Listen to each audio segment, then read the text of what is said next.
A lot of this isn't going to make sense to you, and I'm sorry about that. I'm just going to start at the beginning, with the house.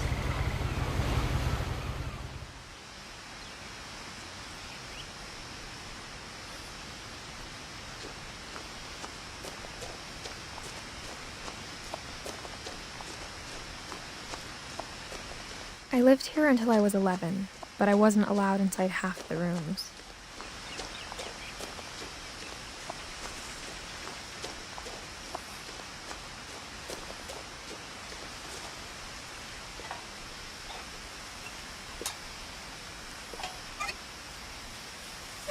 Inside the mailbox were bills from 7 years ago, marked urgent, open immediately.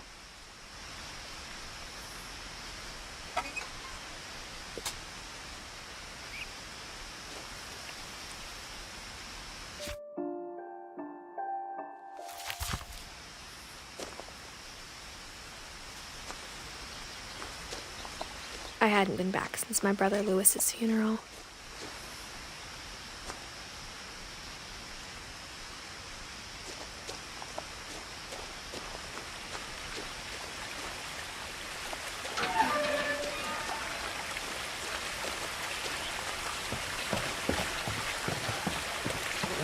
In her will, my mother left me a key but didn't tell me what it unlocked.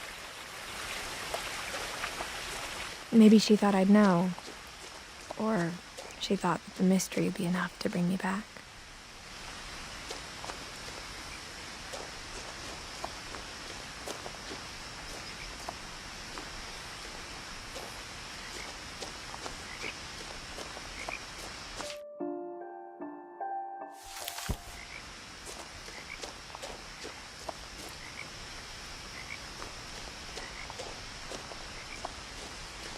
No one had driven this way in a long time, but I saw a few hoof prints.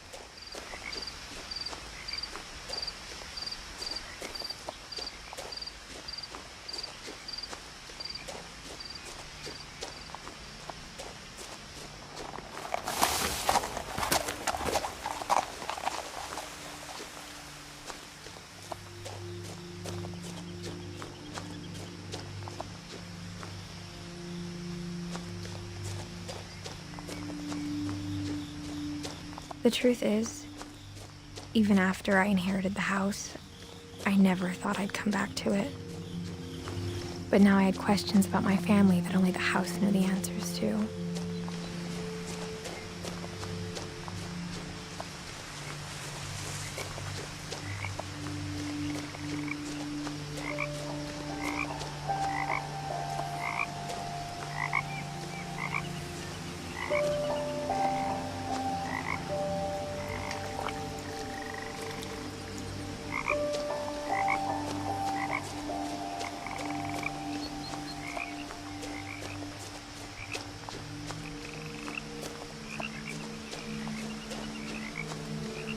The house was exactly like I remembered it, the way I'd been dreaming about it.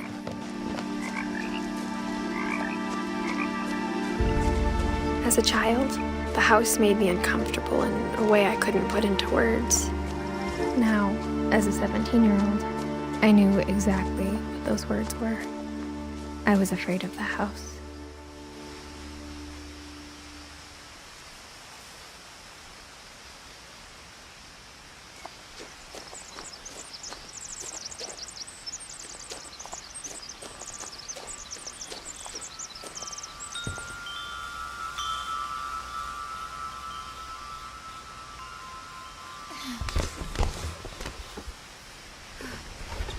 Crawling through the doggy door used to be a lot easier when I was 11.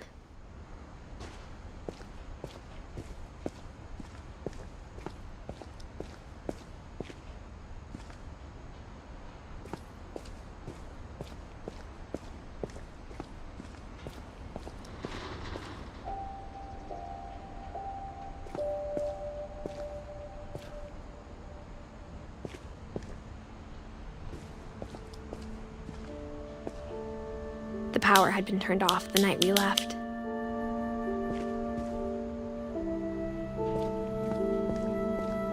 For the first time in years, I felt like I was home. But instead of a family, there were just memories of one.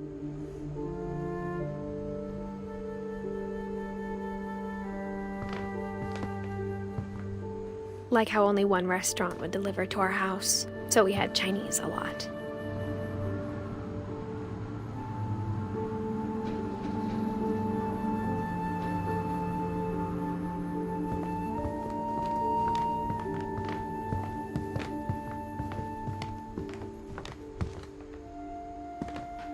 Or how after Louis started working at the cannery, we all got sick of eating salmon.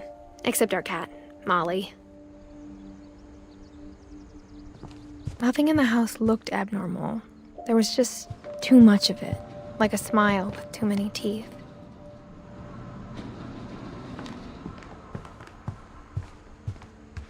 The table was still a wreck from the night we left.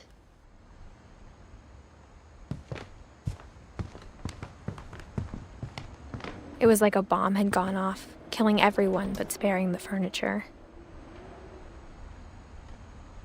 My mom was the only one of us who could imagine Great-Grandma Edie living in a nursing home.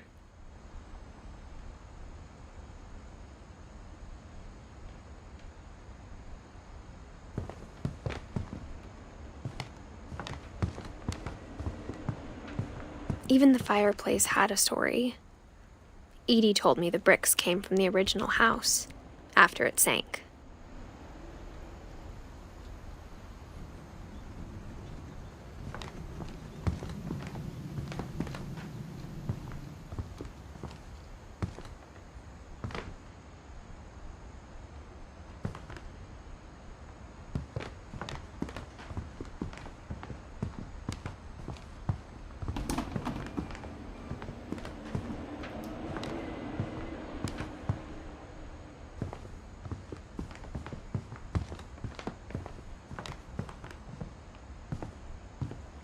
Mom always told me to stay out of the basement, so I wasn't too surprised when the key didn't fit.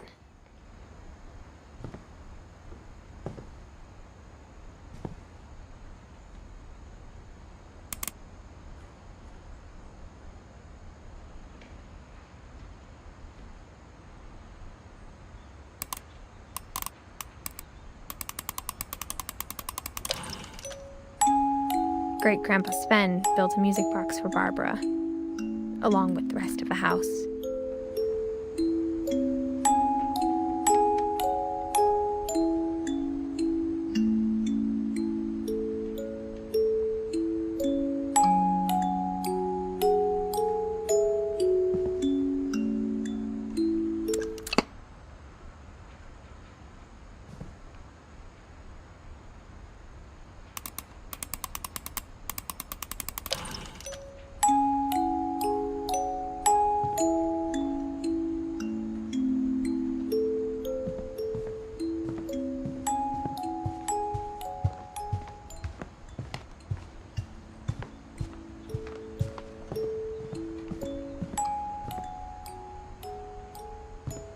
My mom wasn't much of an optimist, but she never stopped believing that my brother Milton was alive.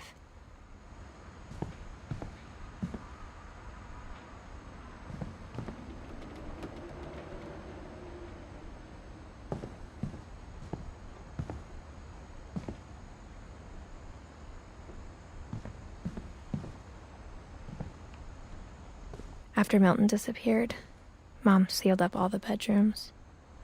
Then Edie retaliated and drilled peepholes.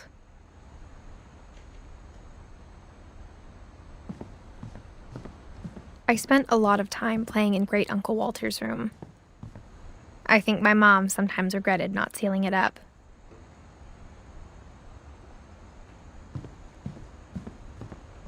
Louis told me there were secret passages, but I never believed him.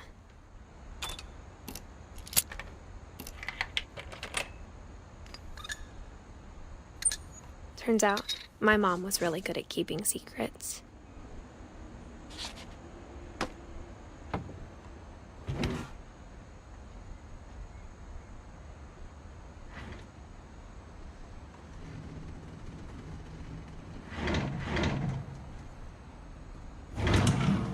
Now it was time to find out what my mom had been afraid of.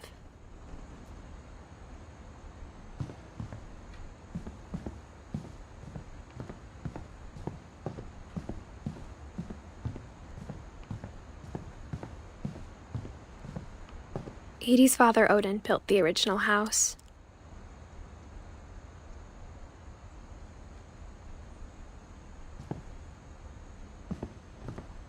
Whenever people ask me about my family, the first thing they always want to know about is Barbara.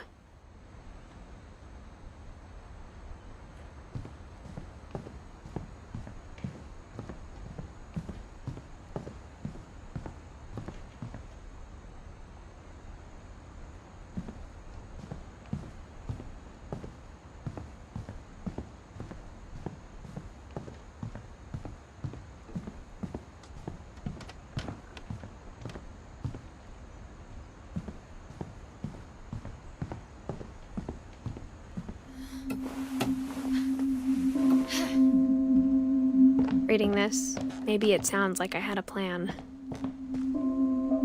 From the paintings on the wall, it was clear my brother Milton had been here before me.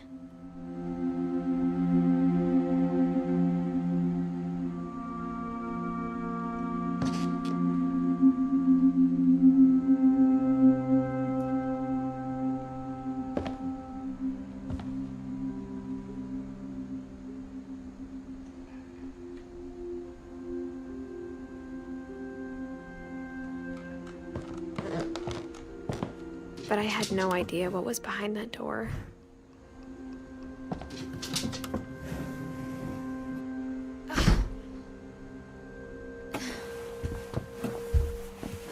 Just like I had no idea where all this was gonna lead.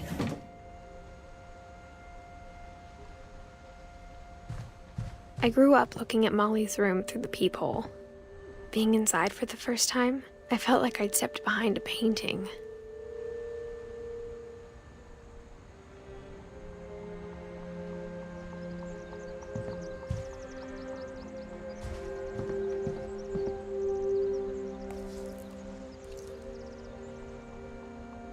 I got the sense Edie had spent a lot of time here, before my mom sealed the doors.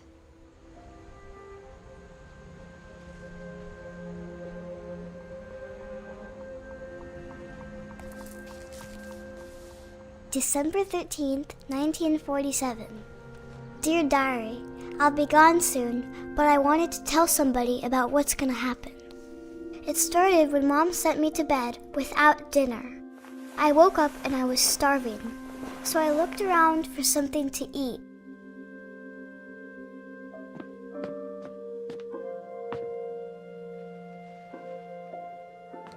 The gerbil food was dry, but I didn't mind it.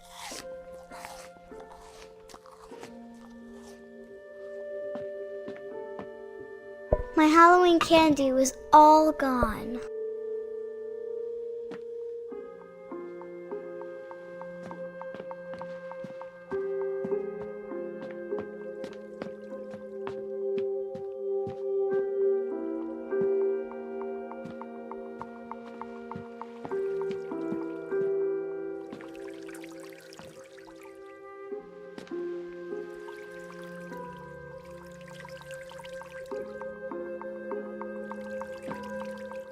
I thought about eating Christopher, but I held back.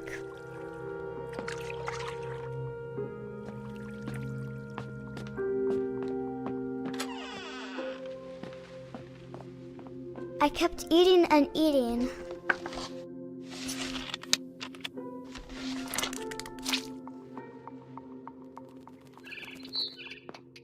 I ate a lot of things that night.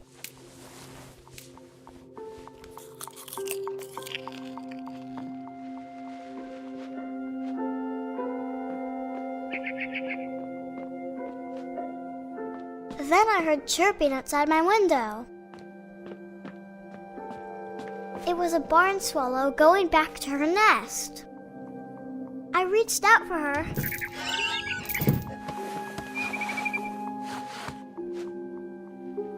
And suddenly, I was a cat.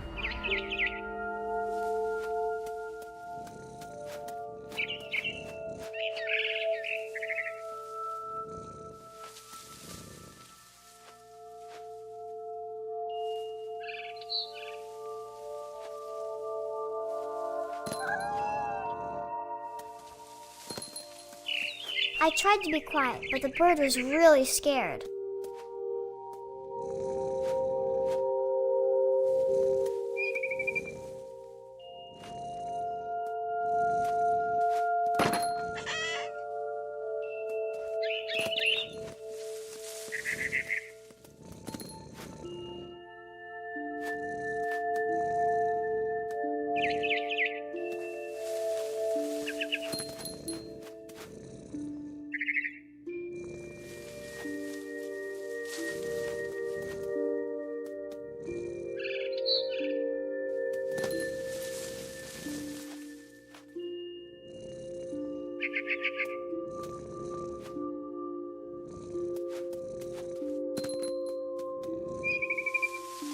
Mom and Dad didn't even look at me.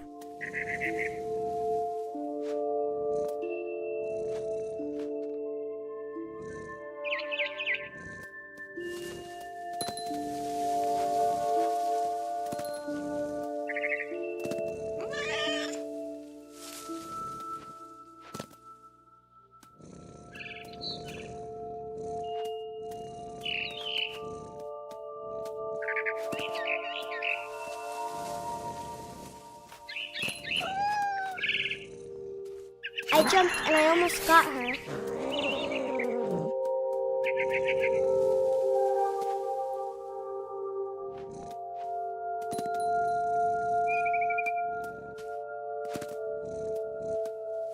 I could tell she was getting really tired.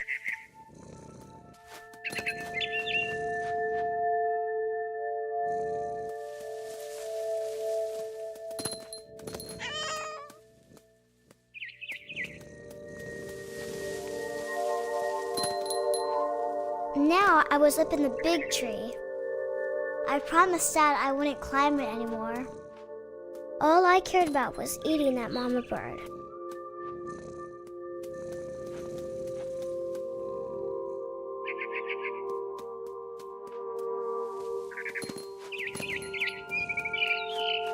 I gobbled her up. And suddenly, I was an owl. First, all I heard was the wind. Then I heard little teeth nibbling in the grass.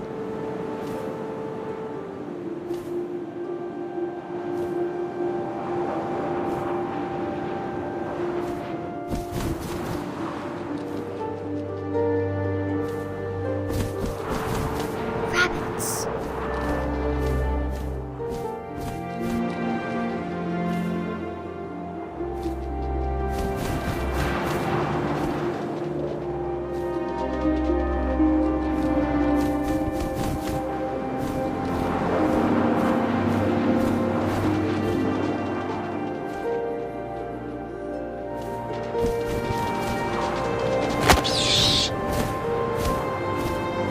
I imagined his face looking up and seeing mine through my talons.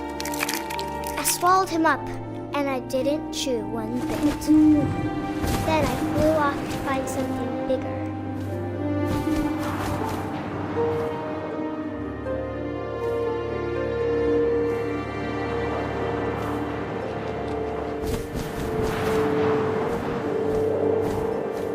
A mama rabbit.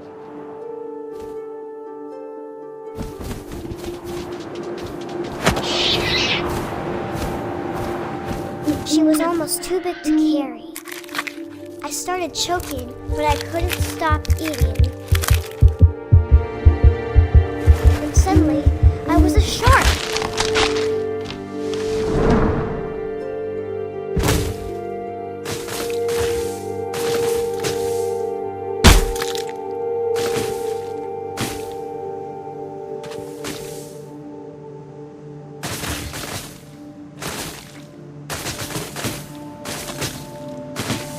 I rolled off a cliff and into the ocean. Now, I was hungrier than ever.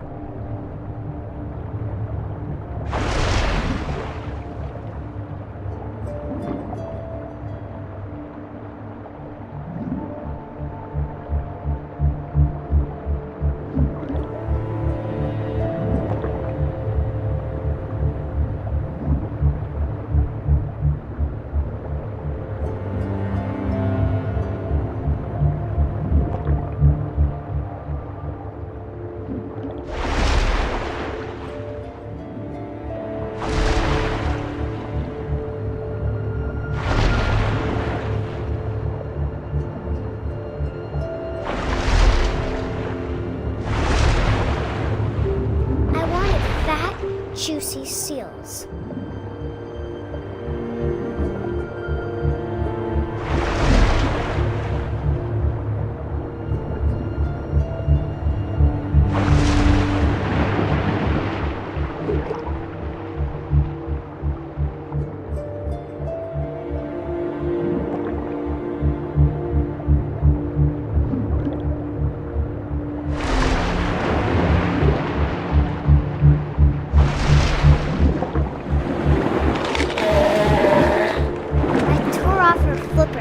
Tasted really good.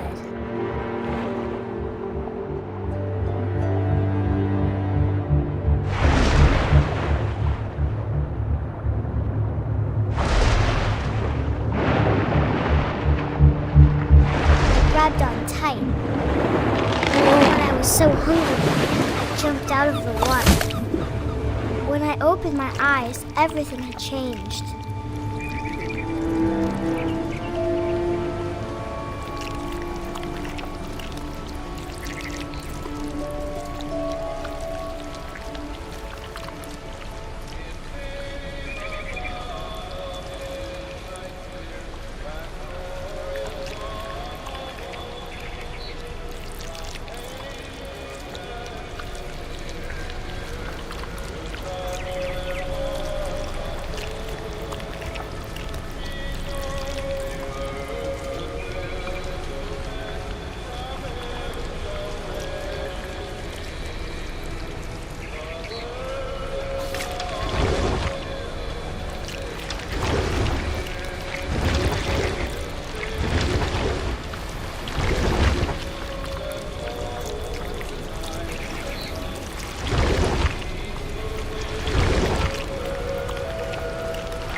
I was a monster and I smelled people everywhere.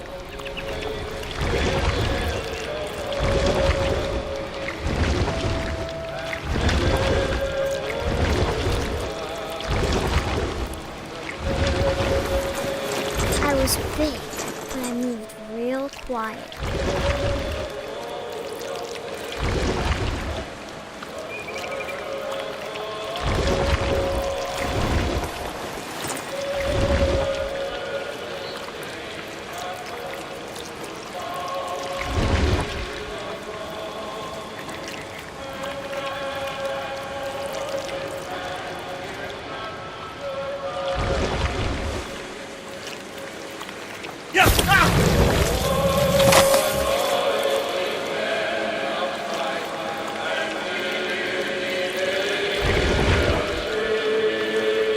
I wanted to stop, but also I didn't.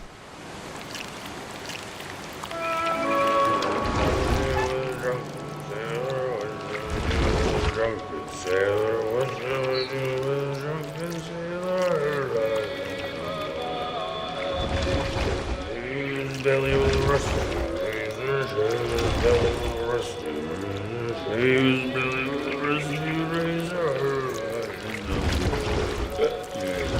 What shall I do with a drunken sailor? What shall I do with a drunken sailor? What shall I do with a drunken sailor? And the captain's daughter, with the captain's daughter.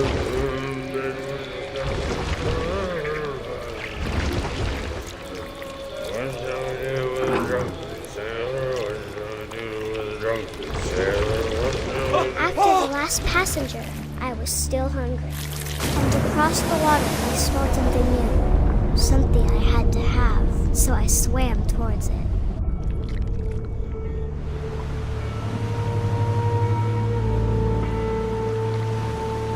I slithered onto the sand, and the good smell went into an old pipe.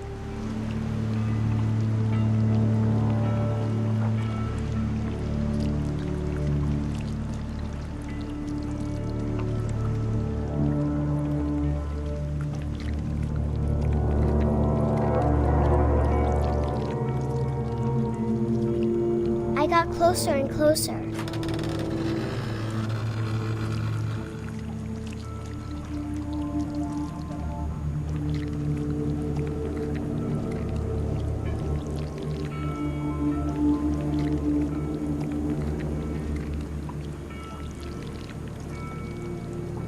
all of my stomach started growling. And suddenly, I was me again. I held my breath for a long time, but I couldn't hear anything. I think it's waiting for me to fall asleep. But it's not going to wait much longer. It needs to feed, and we both know I will be delicious.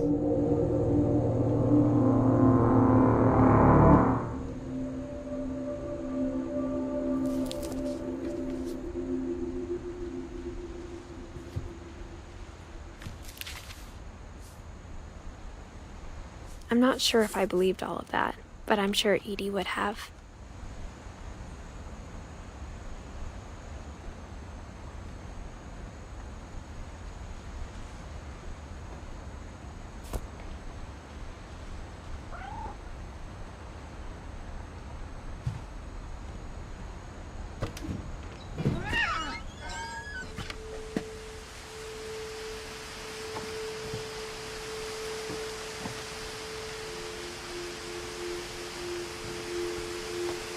This will be obvious later, but my mom never told me any of these stories. Edie would have, but Mom didn't like bringing up the past. Though, when we adopted a stray kitten, she was the one who named it Molly. I spent a lot of time in Great-Grandma Edie's room. Her room was like a museum. For 500 years, the Finches have been famous throughout Norway for their fortune and misfortune.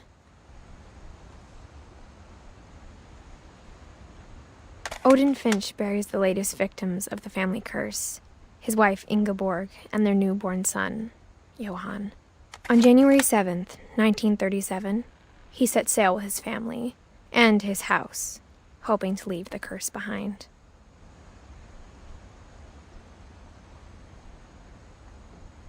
But 40-foot waves off the coast of Washington send the house and Odin to the bottom of the sea. Odin's daughter Edie, with husband Sven and baby Molly, step ashore on their new home, Orcas Island. Odin Finch is the first to be buried in the new family cemetery. His daughter Edie is already dreaming of a new Finch house.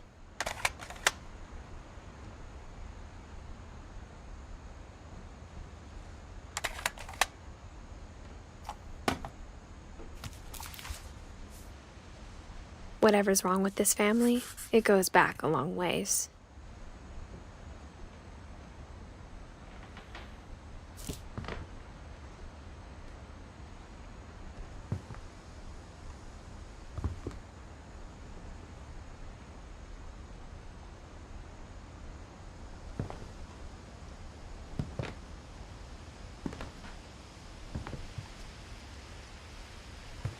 Louis died a week before we left, but Edie had already started to memorialize him. Great-Grandma had always been the family's biggest fan.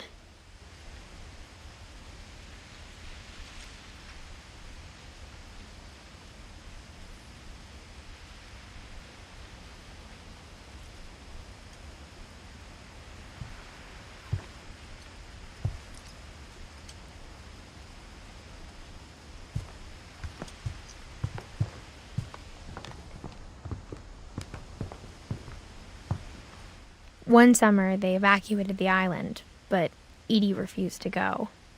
For a few weeks, she was a celebrity. I hadn't thought of myself as Edith Jr. for a long, long time. Edie gave a big interview about a mole man living under the Finch house. My mom was furious.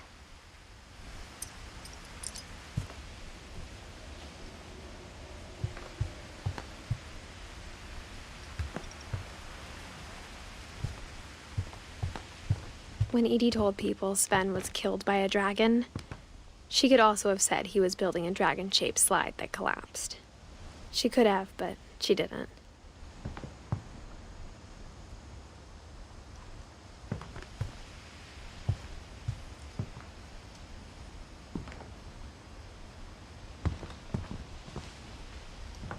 even in her 90s. Sometimes Edie seemed a lot younger than my mother.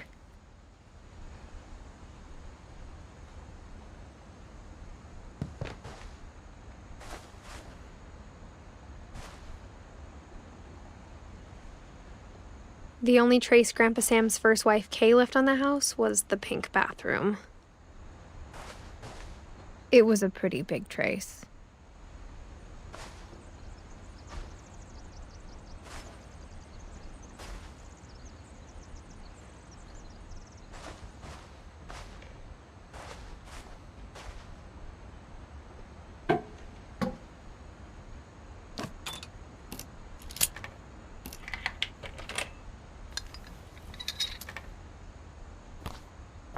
There's a secret in this bathroom.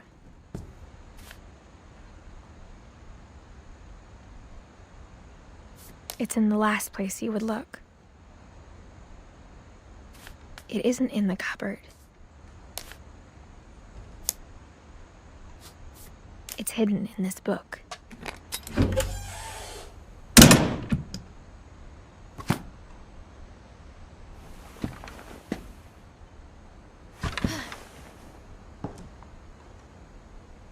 Sven gave Sam an old camera he'd refurbished. He never put it down.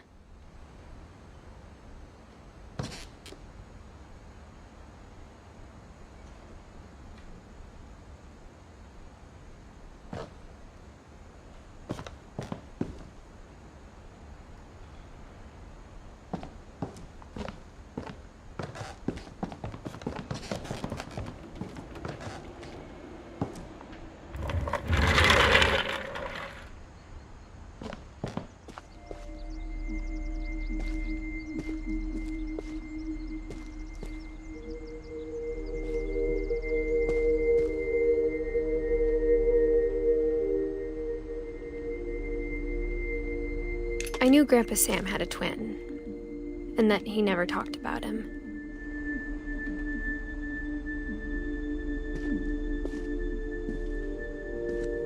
I guess my grandpa didn't like history any more than my mom did.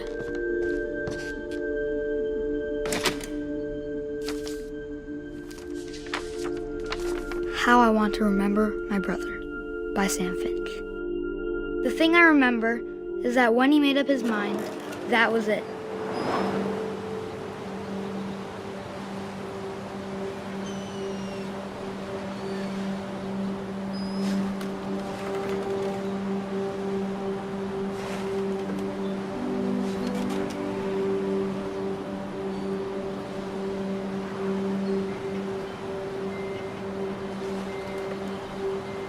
My brother said he'd die before he ate another mushroom, and he did.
At Barbara's funeral, we swore we'd never be afraid again.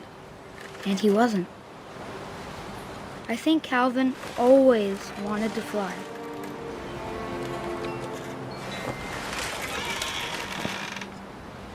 Sam! Calvin! Dinner's ready! Coming! But that day, he finally made up his mind to do it. I told him going around was impossible.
Maybe if I hadn't said that.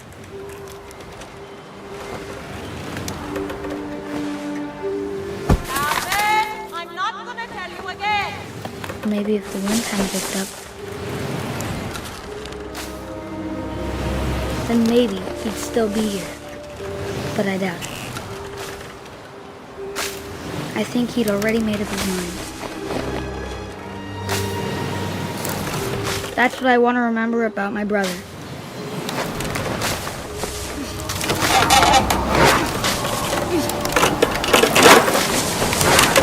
The day he made up his mind to fly. And he did.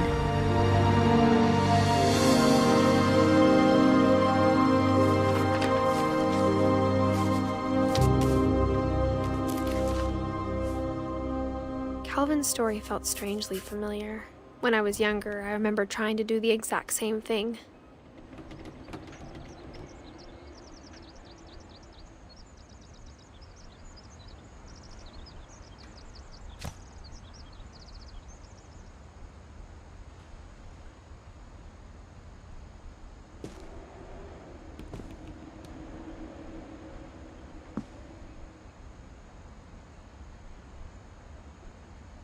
After the funeral, Edie roped off Calvin's half of the room.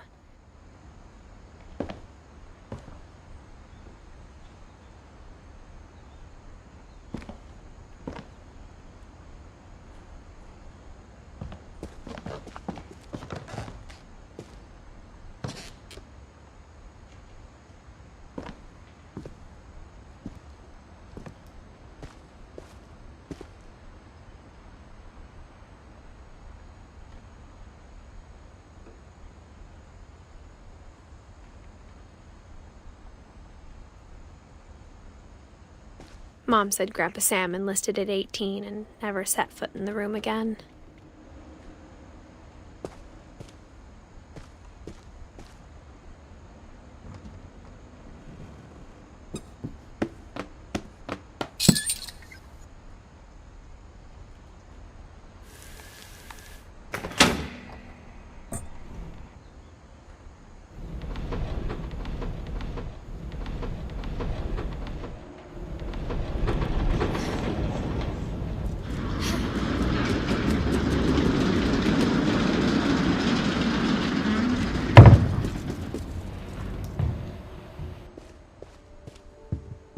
The passages were a pretty tight fit. They'd obviously been built for smaller hands and bellies.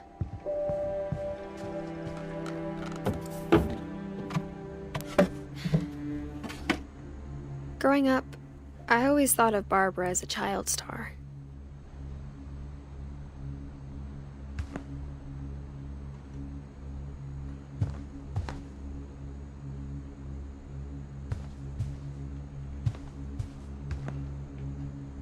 I never thought about how hard it must have been for her afterwards.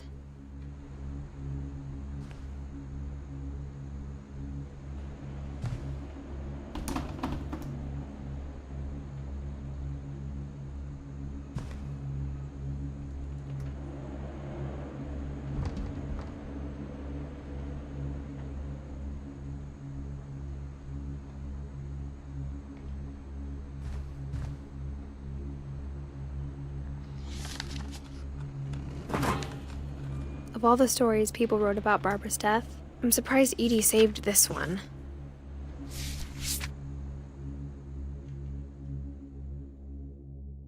Old Jack here with another ghastly tale inspired by America's most unfortunate family.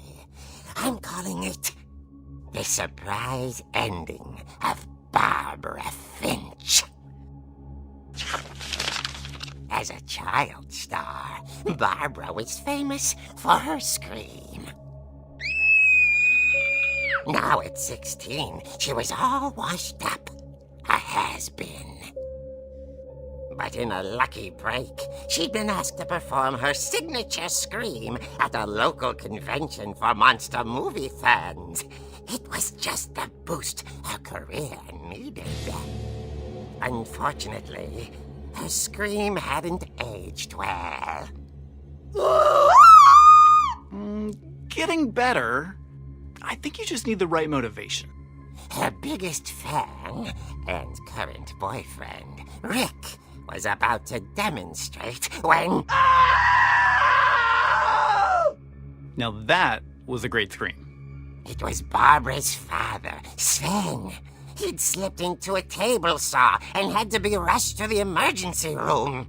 So Barbara got stuck babysitting her youngest brother, Walter. Her convention comeback was cancelled. Okay, I'm hearing frustration, but I'm not hearing terror. What if I tried... A gang of hoodlums in Halloween masks have been terrorizing Orcas Island tonight. Police are urging residents to... That came from the basement. You're right! Also, I loved your delivery on that. Why is your basement door locked? Because my dad likes making puzzles and secret passages. There's a key hidden in the music box. The secret is to keep winding and winding until finally the key pops out. Thanks, babe. I'll be back in a sec. 20 minutes later, Rick hadn't returned. So Barbara went to look for him, right on cue. She reached for the music box. And as she wound the key, she listened for Rick, but the house was silent.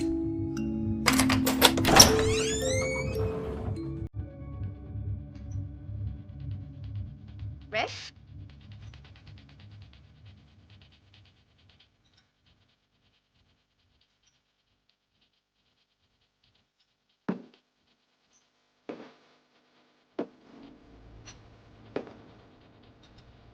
She found Rick's crutch and imagined the worst.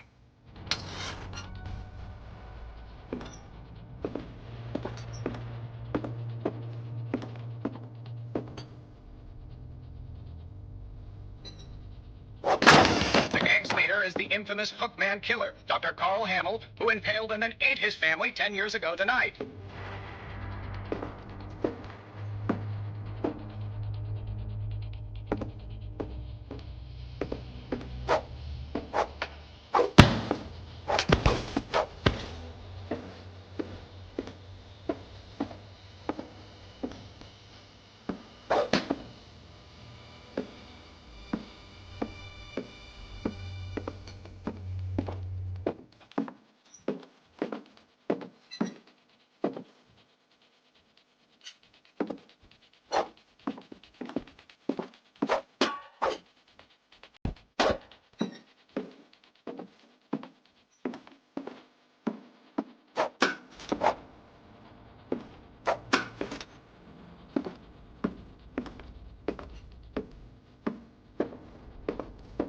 The old fridge rattled and grew still.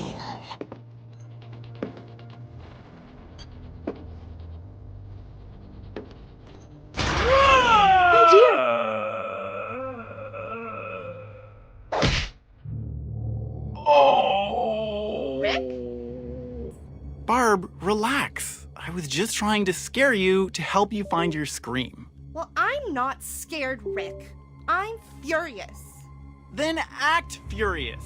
all I'm getting from you now is that you're hurt and confused and She threw him out, but she kept a little something to remember him by. Barb, have you seen my other crutch? And she was still holding it when she fell asleep watching the Late Late Picture Show. Hours later... Barbara! Walter, what's going on up there? Ah! Okay, I'm coming up, but if this is a trick, you're dead, Walter.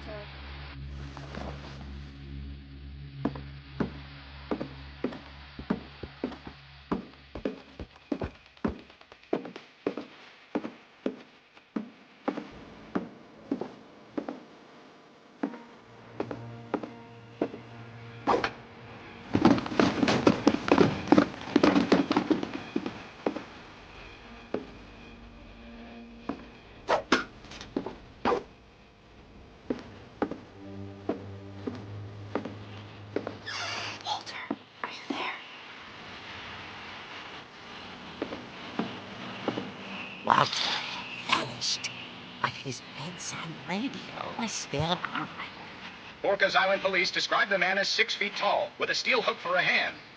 Residents are urged to lock all doors and windows and notify the police of any suspicious activity. Barbara turned, saw the hookman, and was speechless. He was quite smashing.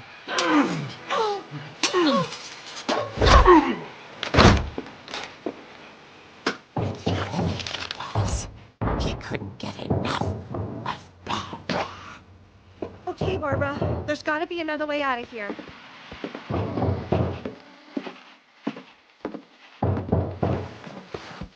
That night, she played her part beautifully.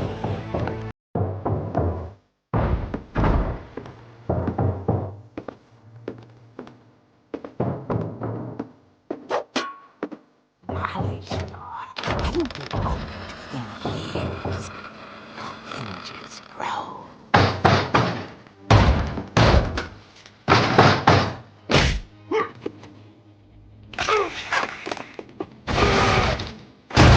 He wasn't moving, but she sensed the story might not be over yet.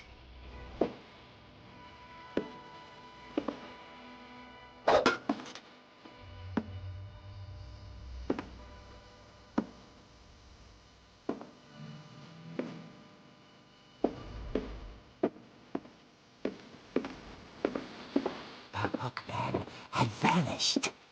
She listened for his breathing, but all she heard was...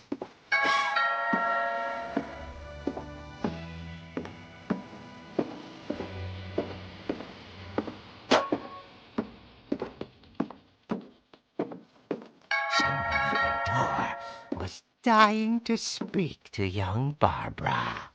At the door, she heard whispering. It was coming from inside the house.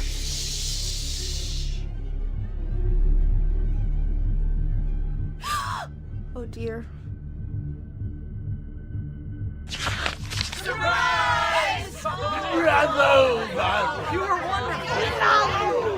monsters had come to surprise her. For Barbara, it was a dream come true. Then she saw what kind of monsters they were, and she realized what was about to happen. She was going to be famous. And with her final breath, Barbara Finch gave the performance of her life.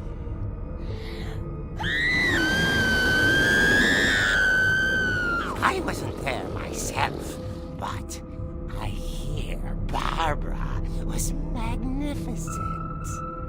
Poor girl. She had a taste for stardom. But unfortunately, so did her fans. Of course, the police blamed it all on poor Rick, who disappeared the same night.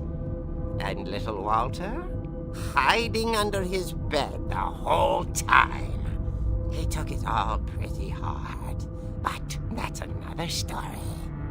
As for Barbara, tucked inside the music box is all they ever found of her. Her ear.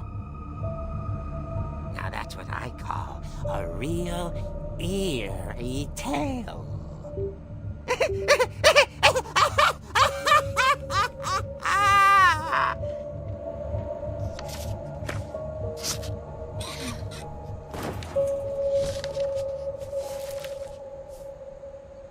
Edie told me all Barbara wanted was to be remembered, as absurd as that comic was. Maybe what Edie saw was a happy ending.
I guess now I know why Mom didn't like me playing with the music box.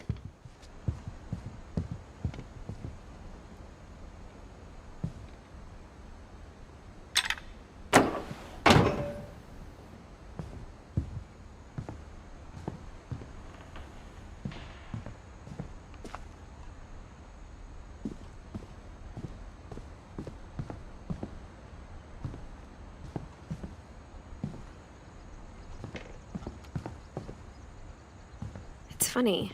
All those times I played with the music box and never found the basement key.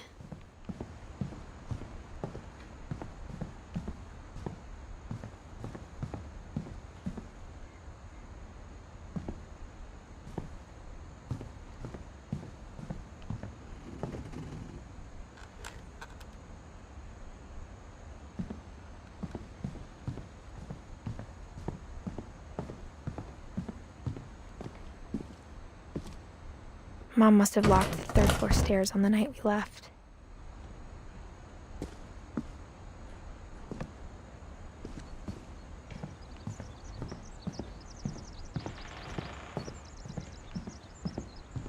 I wonder if that comic was right about there being a key inside the music box near the basement.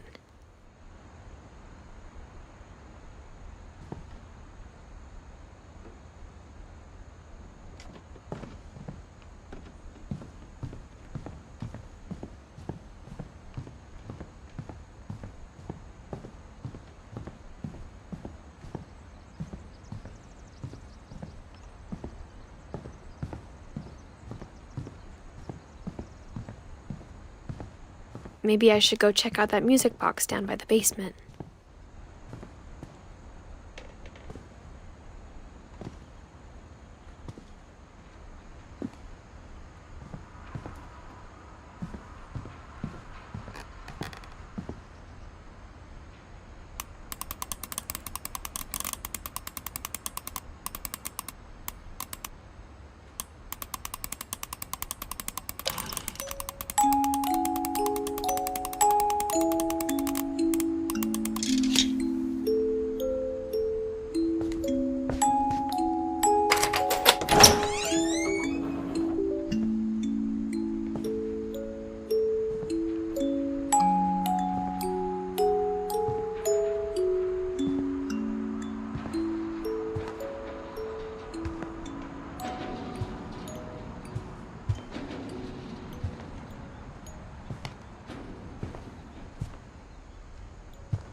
Mom said the basement was off limits, unless I wanted another tetanus shot.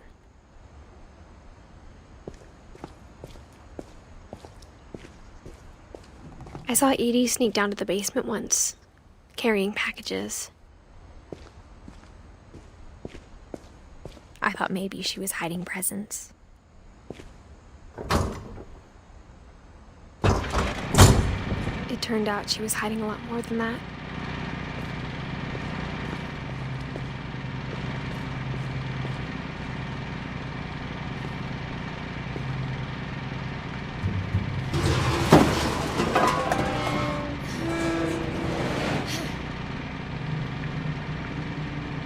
I remember asking Mom once about where Walter had gone.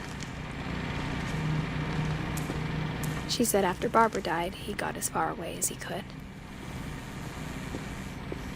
If there's a pattern in all these stories, I think it's that none of us has gotten very far.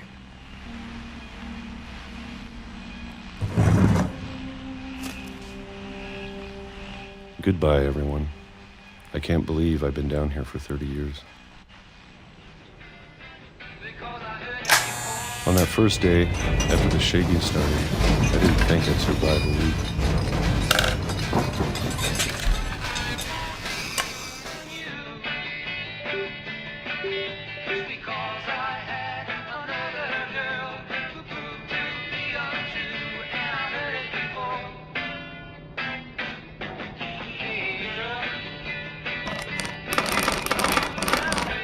But after a few days, I settled into a routine. That's what kept me sane.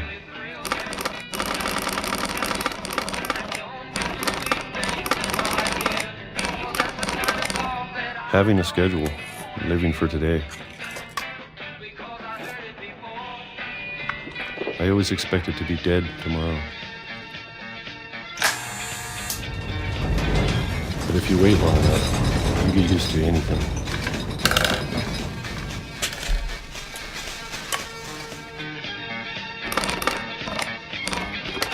Even a monster on the other side of the door starts to feel normal.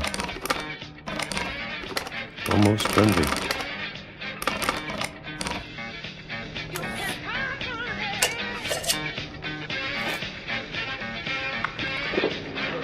And then one day, everything just stopped. Whatever that thing was, it was gone. Maybe it got tired of waiting. Or maybe I just got tired of being afraid.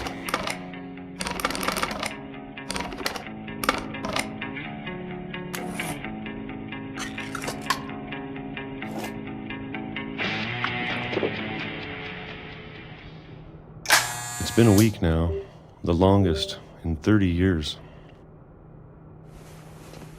I'm done waiting. I have to leave while I still can.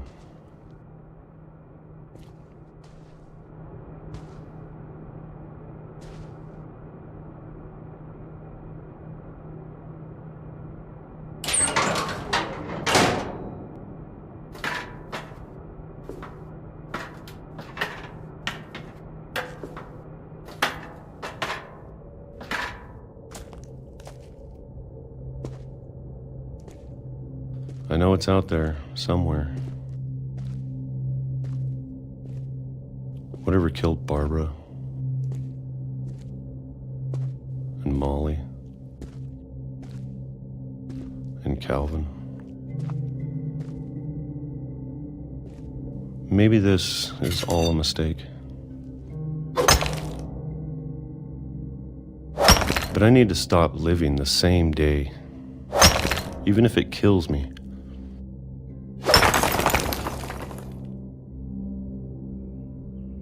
Whatever's out there, I want you to know I'm ready for it. I'm going to appreciate all of it, especially the food. I don't mind if I only have a year left, or a month, or a single week. I'd be happy with one more day. I can already imagine the sun on my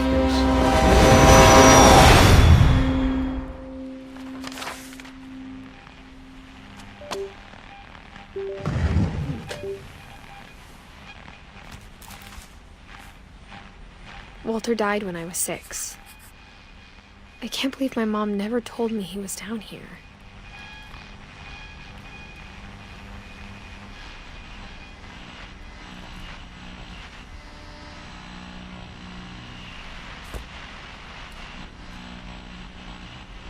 I'm sure my mom was trying to protect me.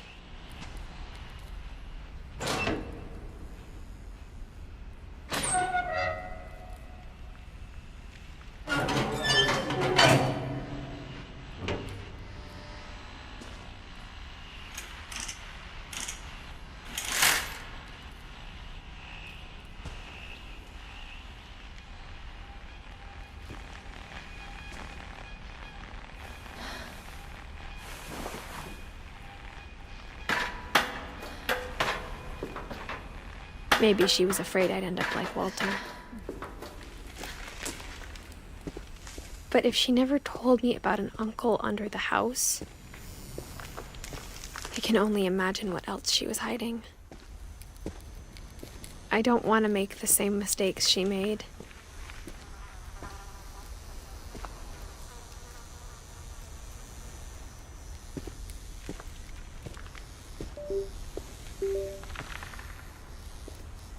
Trying to bury something that's still alive. Now that there's only one of us left, or maybe 2, I thought it was time I heard the stories for myself and found out what happened to everyone else. But now I'm worried the stories themselves might be the problem. Maybe we believed so much in a family curse, we made it real.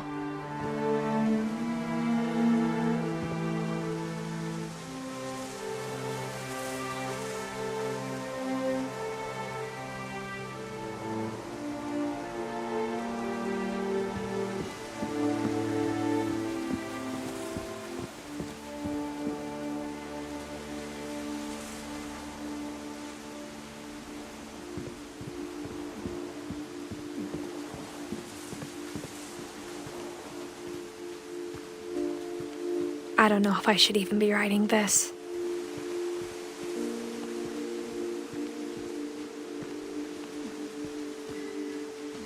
Maybe it'd be better if all this just died with me.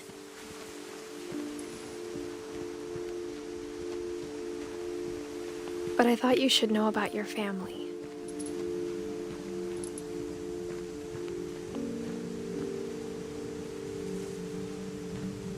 And the history you're a part of.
Though to be honest, I feel as lost as you probably do right now. I think the people in these stories believed them, for what that's worth.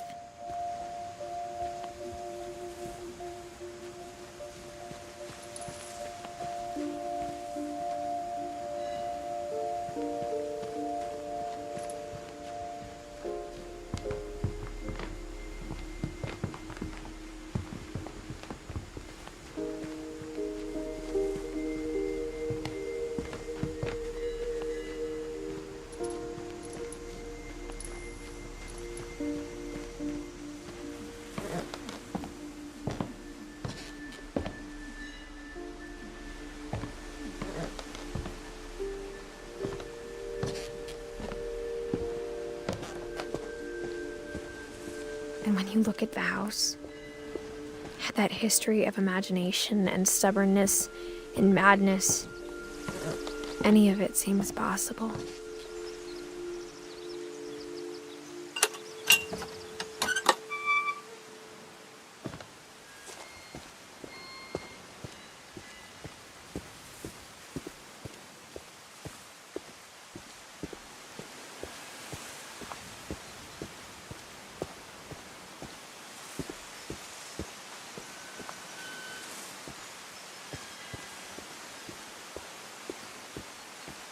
I think we've been surrounded by death for so long, we've just gotten used to it.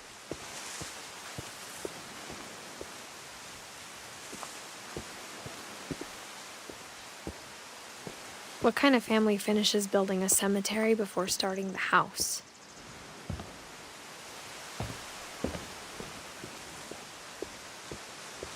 It's embarrassing for me to admit this, but the pet cemetery made me more uncomfortable than the human one.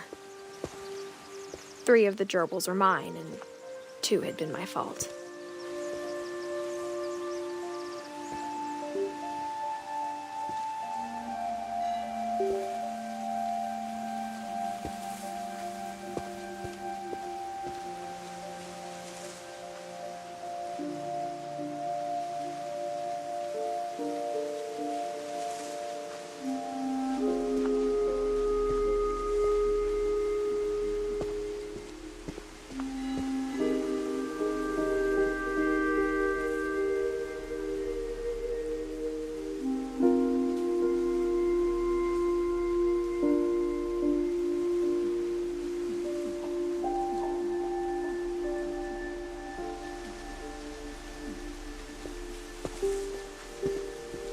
Sven built the house, but it was Edie who designed the cemetery.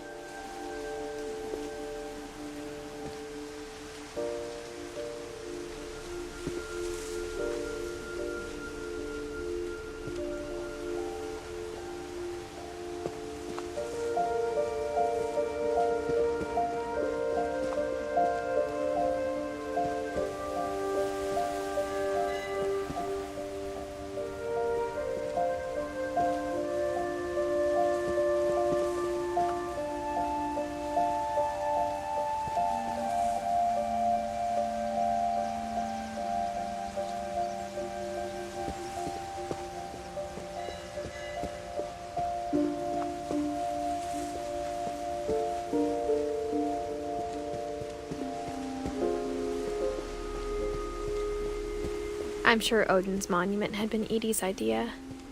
My mom was always trying to move on, but for Edie, the past never went away.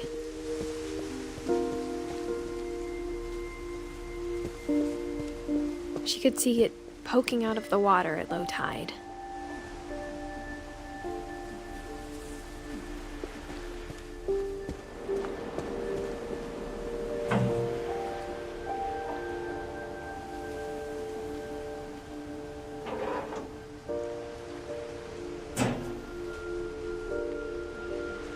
Edie said she dreamed about the old house every night.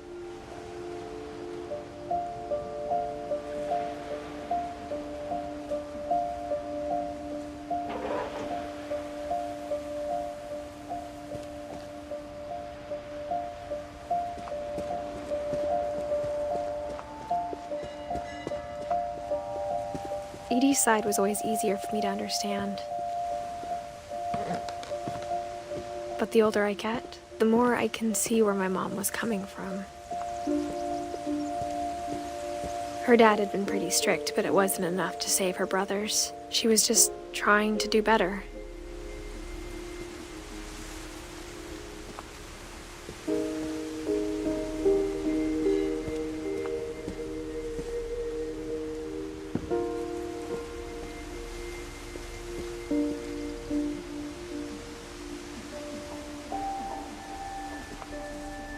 She lost 2 of her brothers, just like I did.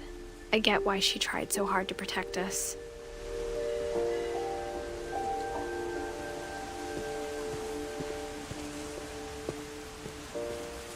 There's so many things I wish I could ask my mom now. Part of me thinks this is what she wanted all along. For me to come back someday and find everything out for myself.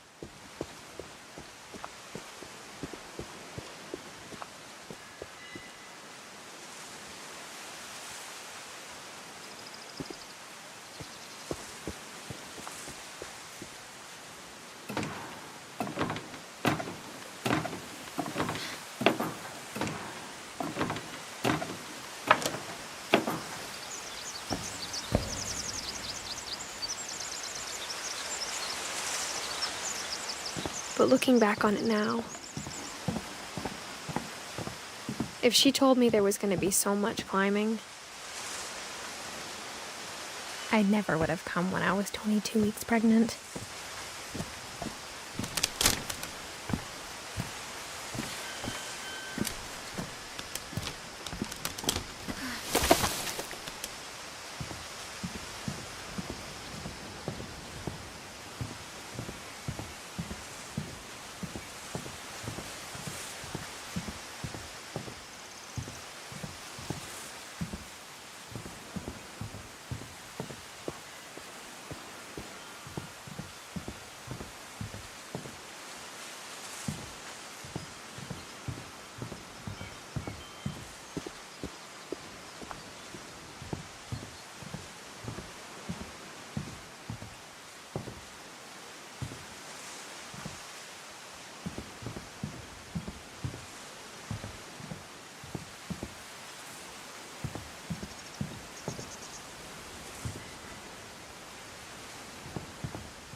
I never met Grandpa Sam, but I think he and my mom had a lot in common.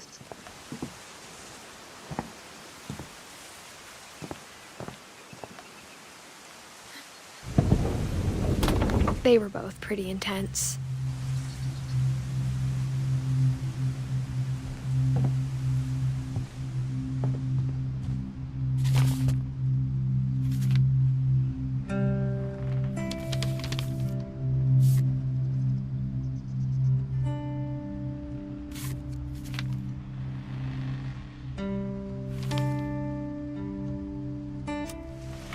Dawn, I promise, you'll never forget this weekend. Yes, sir. These memories are gonna last a lifetime. Am I gonna have to shoot anything? It's a hunting trip, Dawn. Shooting is strongly encouraged. Shouldn't we be leaving? Just want to get a shot of you, Dawn, then we can take off. I'm over here, Dad.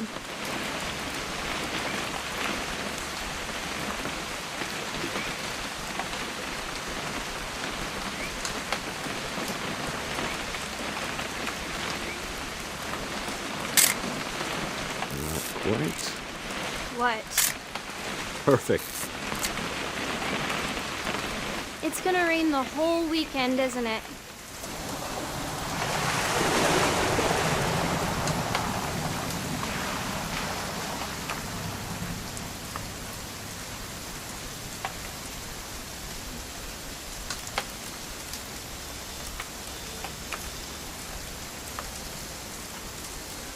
I will never forget this weekend, Dad. That's the spirit. Okay, got it. I'm gonna take some pictures, okay? Just be careful. That camera's older than you are.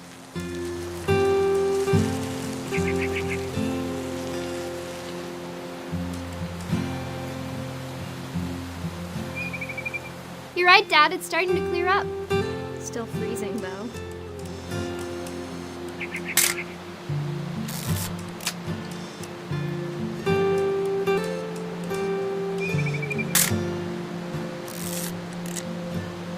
Definitely should not have drunk all that coffee.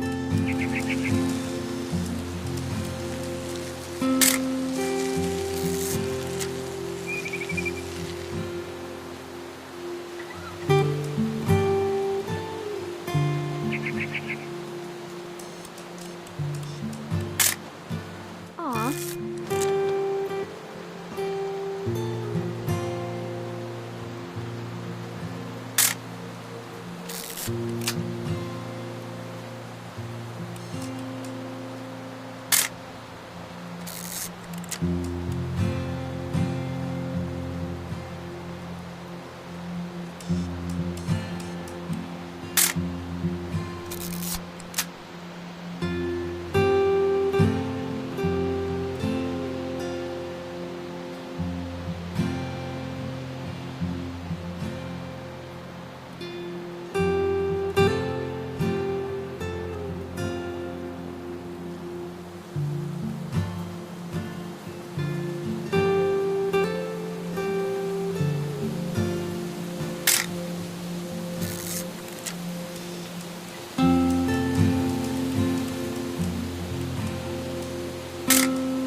nothing quite like being outside.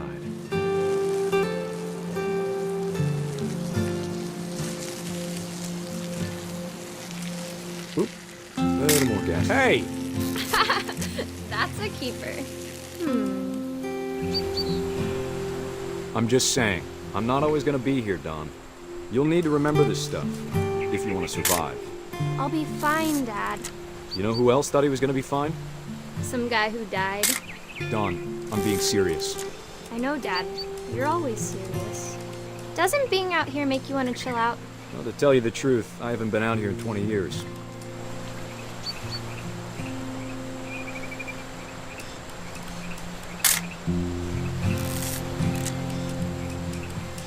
Last time I was with my brother Calvin. Man, that was a great trip. Your grandpa Sven taught us how to fish, how to build a fire. We found an old logging trail. There were deer everywhere. I bet if I could remember where that trail was, we'd spot a buck for you in no time. Give me a minute to check the map.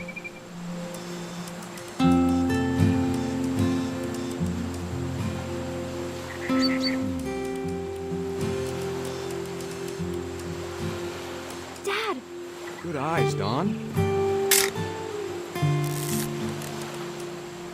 Before you take the shot, let me get a picture of you.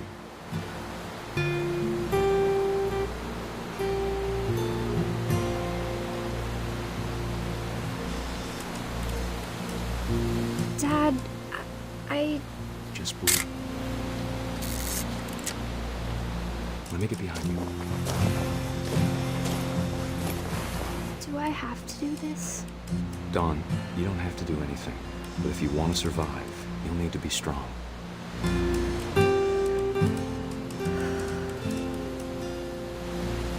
Now keep yourself squared up, elbows down, like we practiced. Whenever you're ready.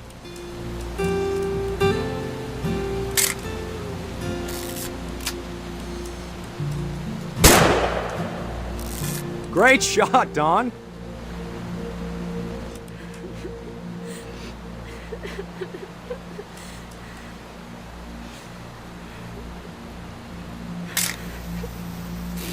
I'm proud of you, Dawn. Always remember that, okay?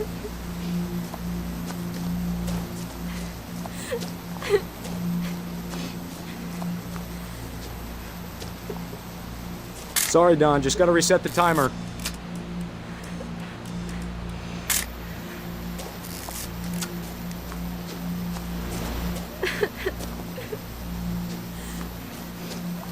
Dad, it's twitching. I think That's it's totally some- normal, Dawn. Just focus on the camera. Try not to think about— Dad!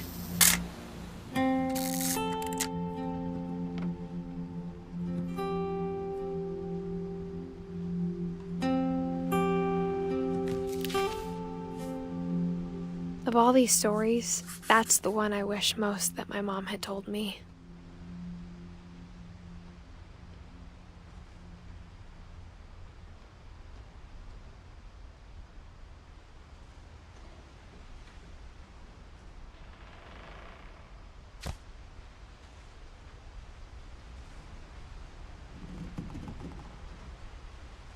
Sam spent his life shooting photos, but Mom said he got nervous being in front of the camera. I guess we're all afraid of something.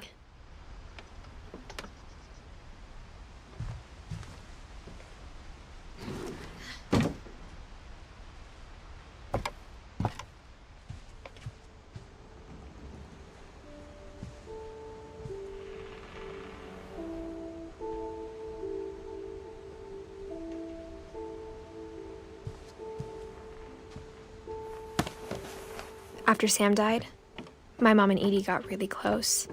They'd both lost a lot.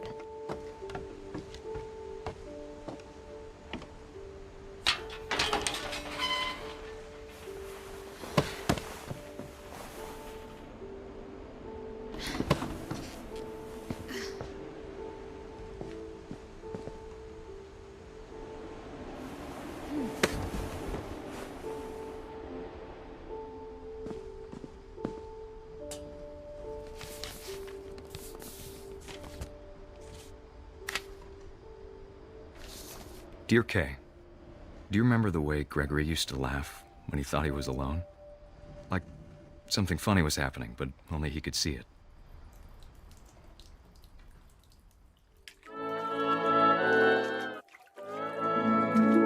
I think he saw things the rest of us don't.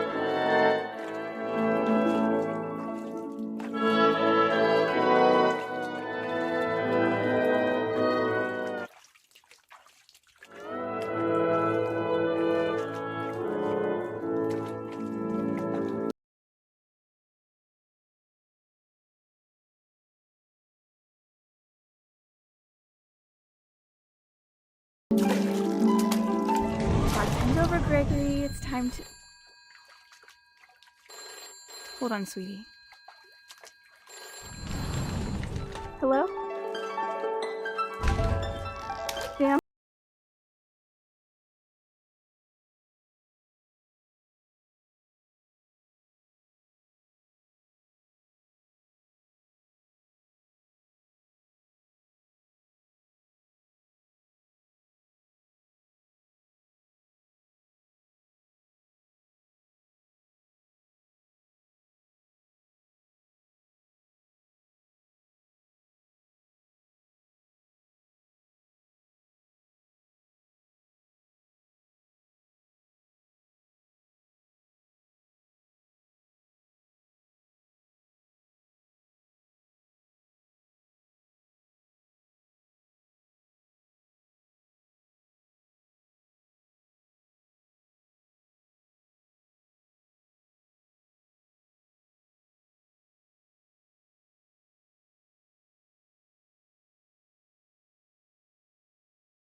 Everything you could.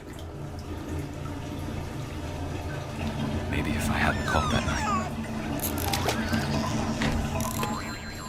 Damn it. Hold on, I don't want Gregory to hear this.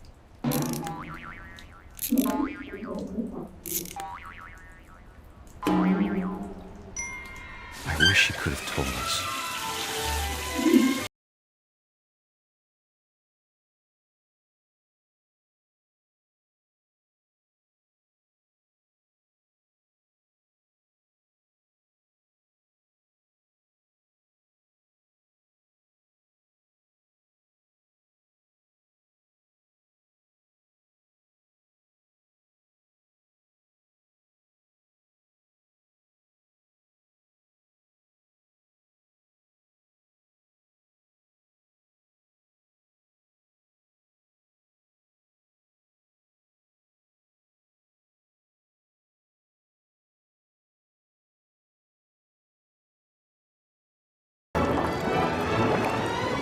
I'm sure he's happy.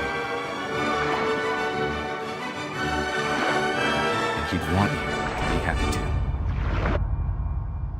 Good luck, Kay. Love, Sam.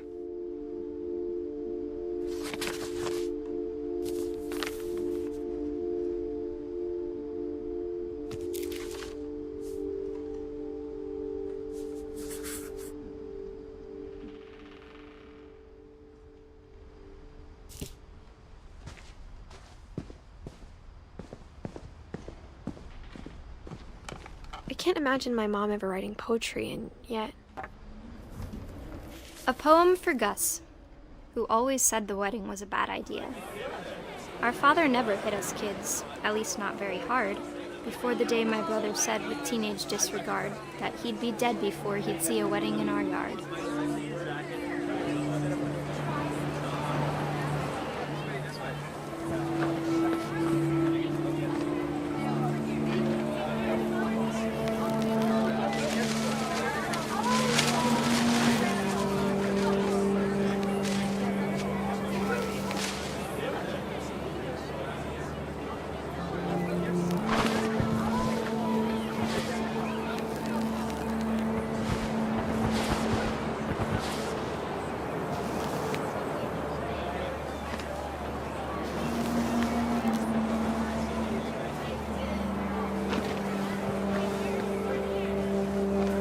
Father made him come, of course, but Gus stood far apart, just flew his kite and bottled up the storm inside his heart.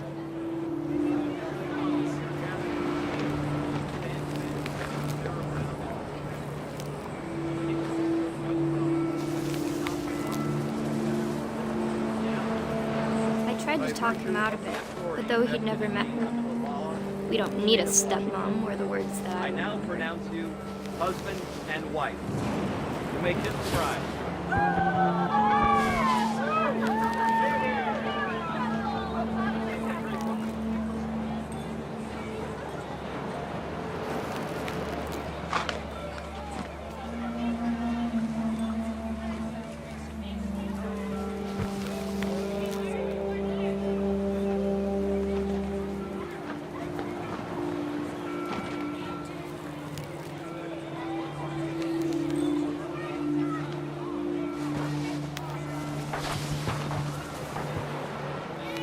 When the time for photos came, Dad ordered him to come here.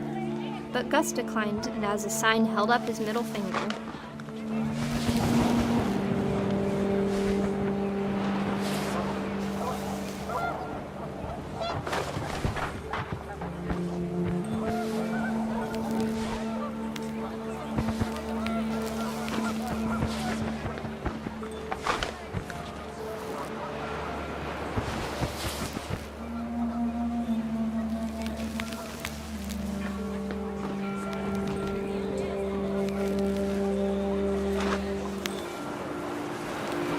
The wind picked up, and panicked geese appeared and quickly went. But all the humans did that day was go inside the tent.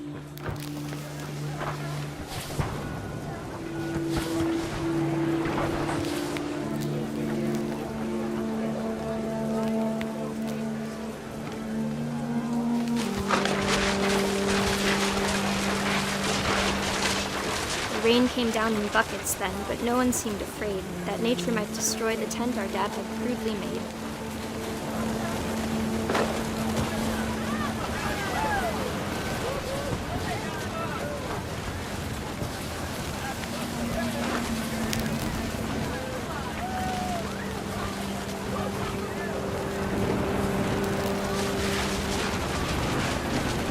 The thunder sounded much too close and full of angry power. But all my father said to this was, "Make the music louder."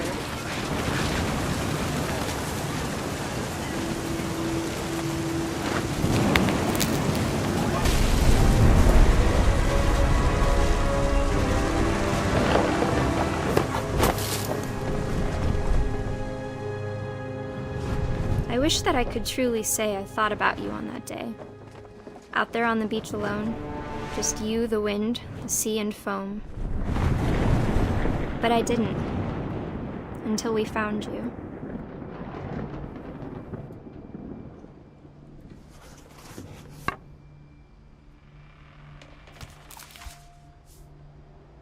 She never talked about him, but Mom told me once if I was a boy, they were going to name me Gus.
Instead of hiding from death, Sam seemed to go out of his way to meet it.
My mom moved up to the loft after her brothers died. At the time, it was as far away as she could get.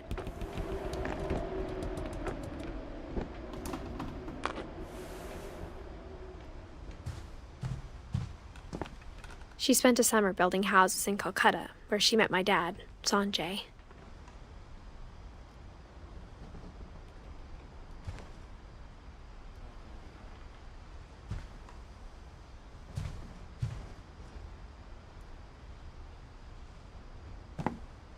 Religion was another thing my mom never talked about, but I think it helped her a lot after her dad died.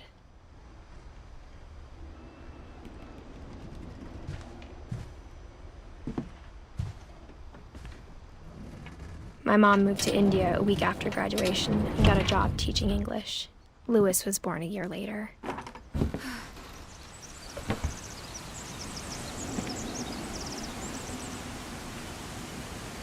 When my dad died, I don't think Mom knew where else to go.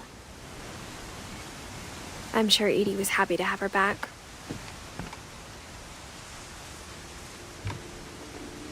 And to see kids in the house again.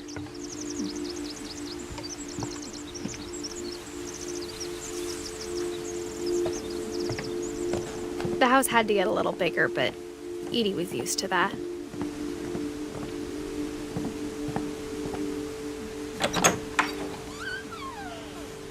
And for a while, things were good.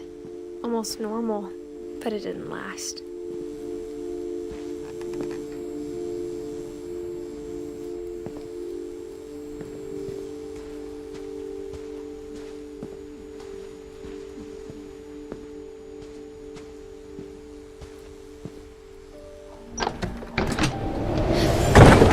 The beginning of the end was Milton's 10th birthday, when Edie gave him a castle.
Milton Finch in The Magic Paintbrush.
I was 4 when Milton disappeared.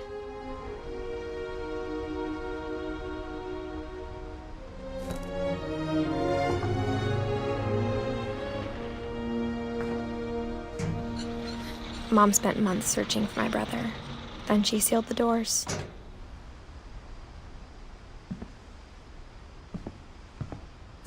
Whatever Milton had found in the house, Mom didn't want it getting out.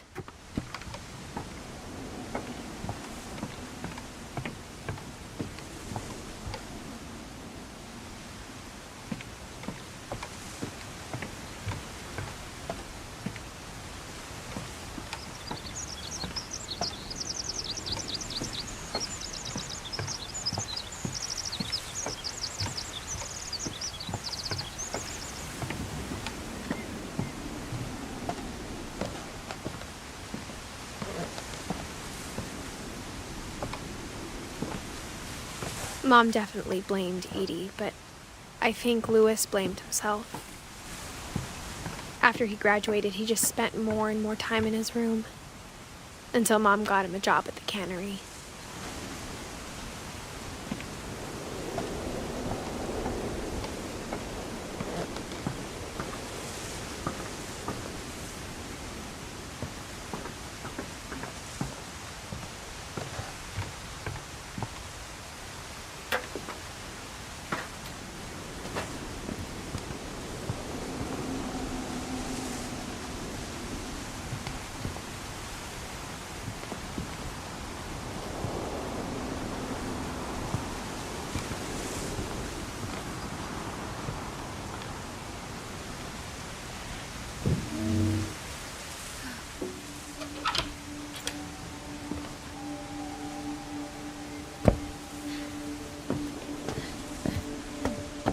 Louis's room smelled very, very familiar.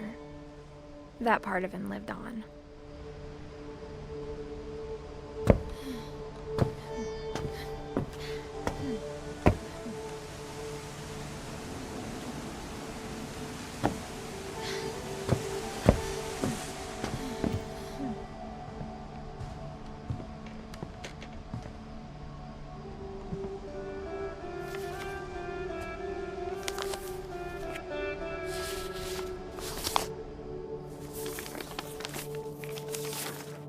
Dear Mrs. Finch, as Louis's psychiatrist, I can understand your desire for an explanation. As I see it, the trouble began in January, shortly after we convinced your son to seek treatment for substance abuse. Newly sober, I believe Louis first noticed the monotony of his daily life.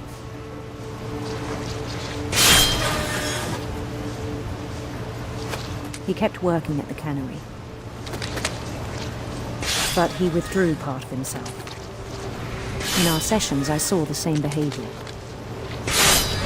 His mind began to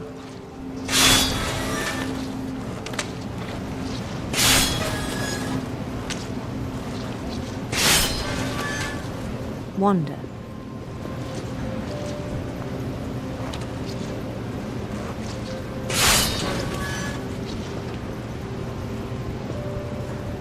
I asked him to describe it. He said he started small.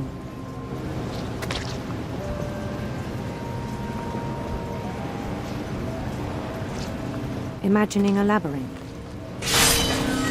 He'd feel his way about.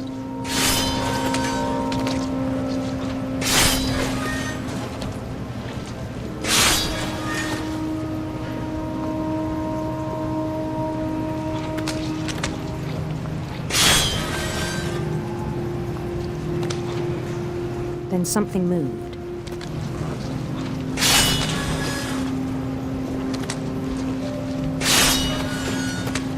Bats and toads.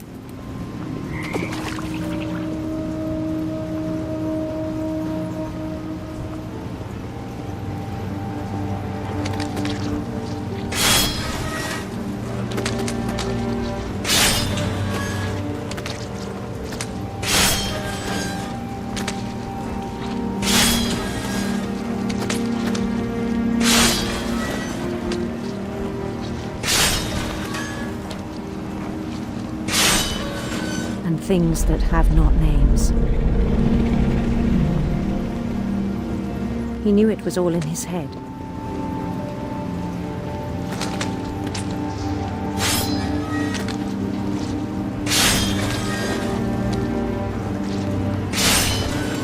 But he took it very seriously. I had hoped he'd find himself.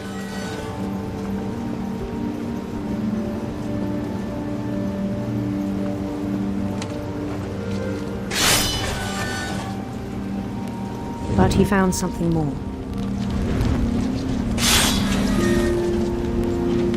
I worried about him then.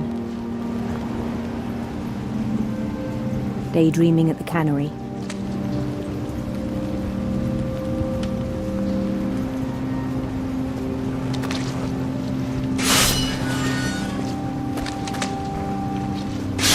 I spoke with his boss. But he said Lewis had become a model employee.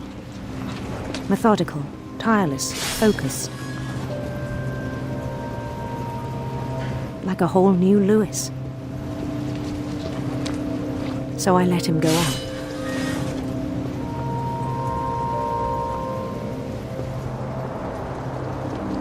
I even encouraged him.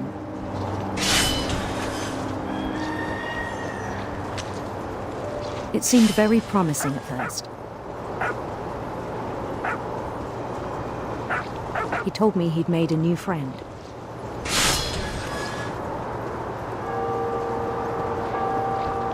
On the edge of a city he named Lewis Topia. He built the city up slowly, brick by brick.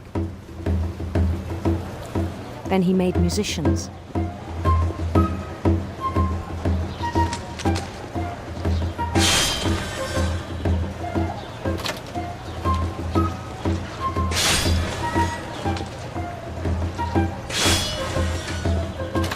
And songs for them to play.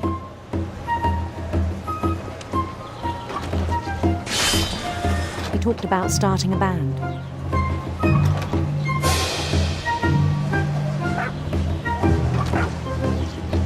And he was always humming something. Every day his imagination grew stronger.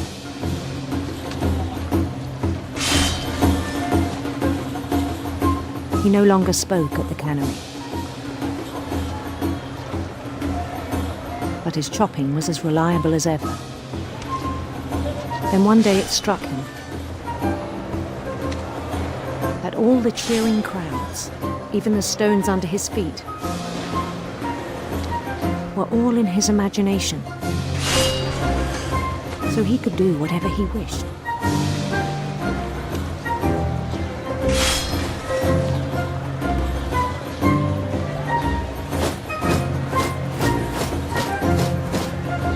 He held an election for mayor.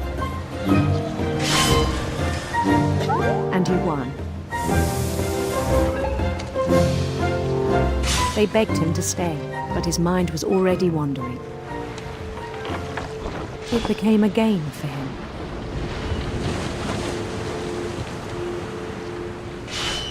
He'd conquer a city, then immediately push on. New Louisville.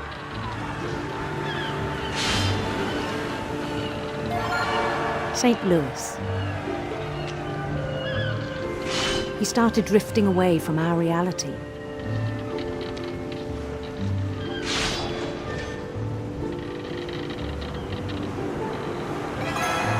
Minneapolis, until one day he forgot to go home from the cannery. Even as his mother pleaded with him, part of Lewis kept sailing on.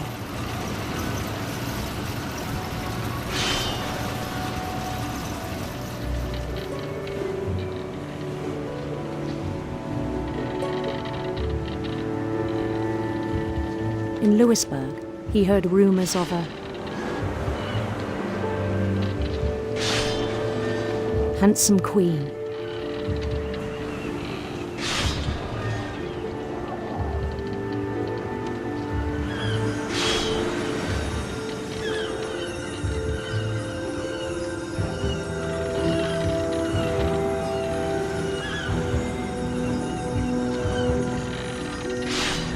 The Queen was on her own quest for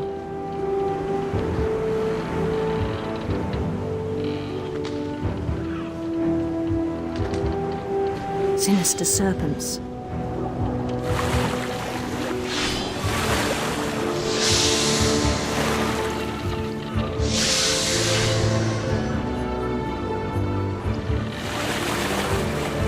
He followed the sound of her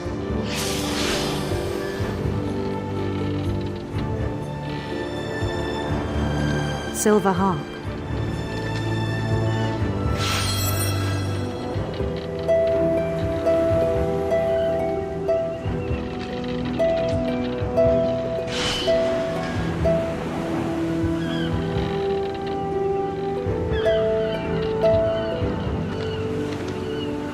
His chase led him to a golden palace east of the sun and west of the moon. Even then, his logic remained sound. He knew the world was all in his imagination.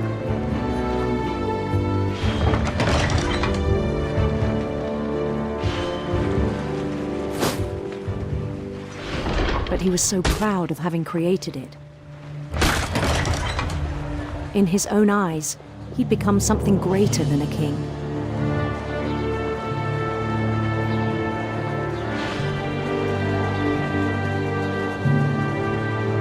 For someone who'd never known success in the real world, I think it was overwhelming. And then it struck him that the real Lewis was not the one chopping salmon, but the one climbing the steps of a golden palace.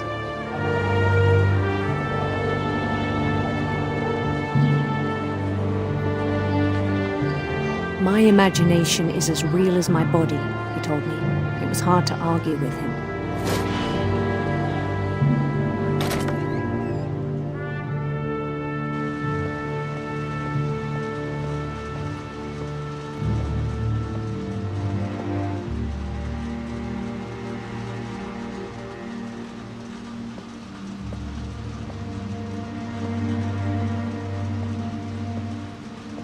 He began to forget the world we know.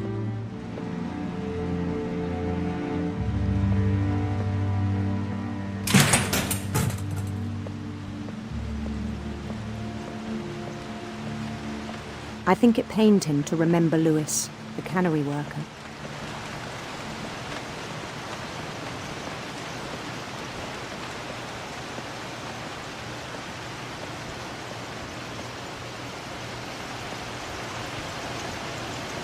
He began to despise the man with a royal contempt.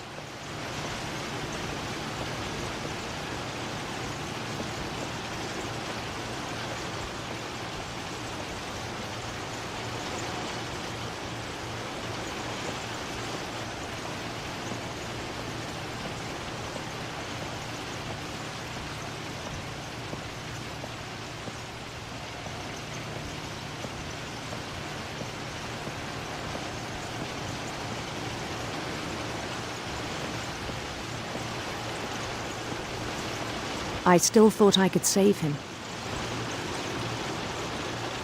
Even after he said he was being crowned king over all the lands of wonder. The palace would be packed with his companions.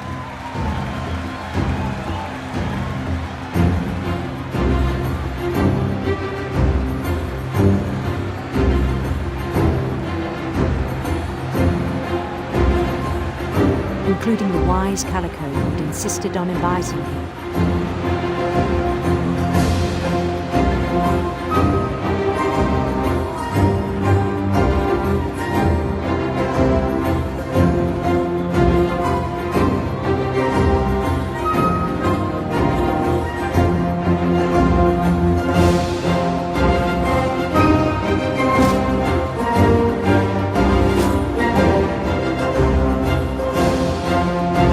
Queen waited, holding his crown.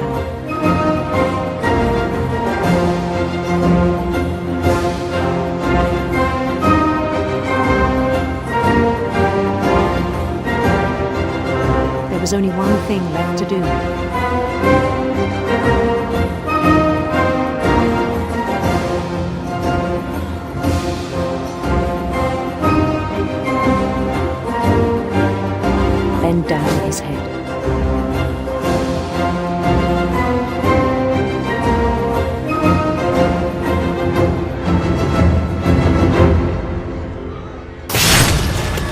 best I think you know. Mrs. Finch, your son was a kind man who will be missed by all of us who knew him.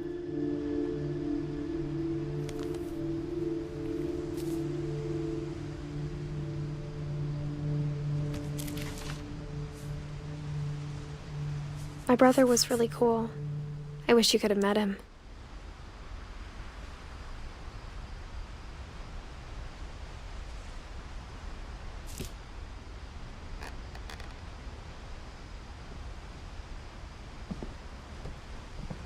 Lewis and I spent a lot of time playing games together, but he was surprisingly bad at them. He died a lot.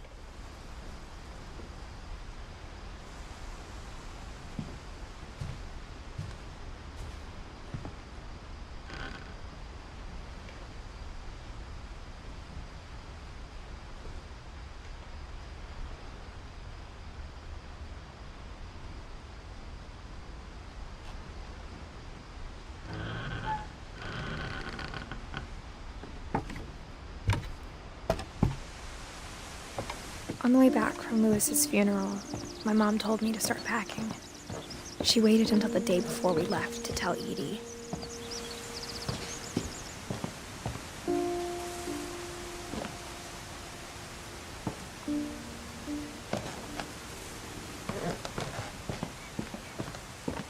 I'm not sure if she wanted to make it easier or harder.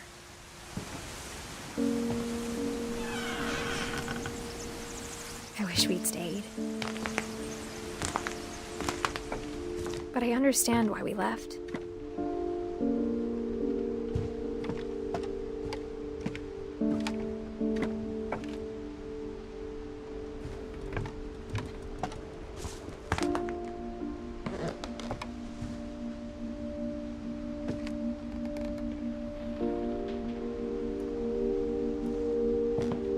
My mom ended up leaving everything behind.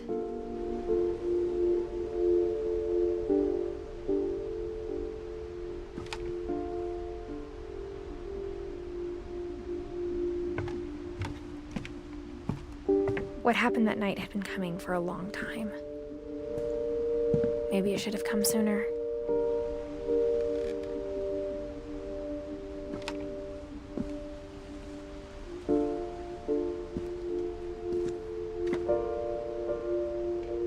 But it had to end one way or another. All that's left now is to tell you about that last night.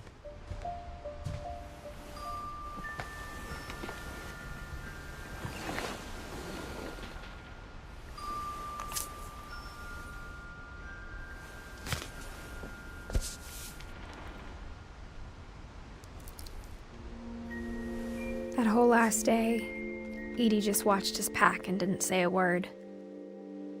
Until supper, when she raised her glass and said, "To our final night together, and all our final nights apart." Grandma, you know what I said about alcohol. Some of your medications are very Edith, specific. I left a present for you in the hallway. Why don't you go open it? The grown-ups have to argue now. I'm sorry, you're right. We're all leaving tomorrow. Let's just enjoy our last... I'm not leaving. Edith, you're excused.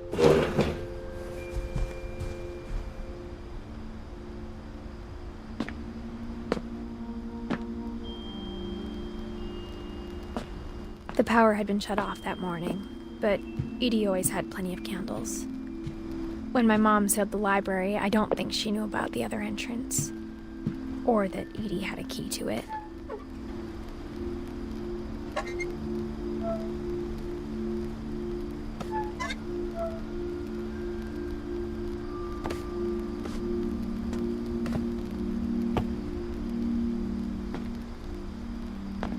That thing you're afraid of isn't going to end when you leave the house.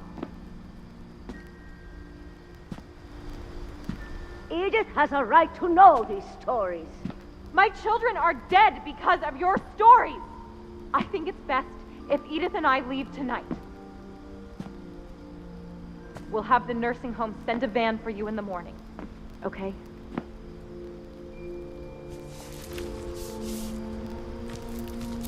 Dear Edith, there's so many stories I wish I could tell you, but there's only time for one. This is about what happened on the night you were born. That night, the tide went way, way out. It was the first and last time I ever saw the old house aground. There'd been an earthquake out in the middle of the ocean. They called it the lowest tide in 1,000 years. God, it smelled awful. You know, I've seen that house every day of my life.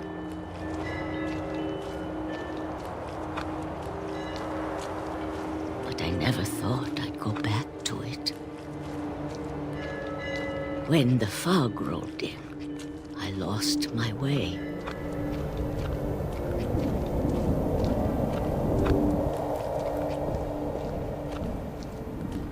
I got turned around.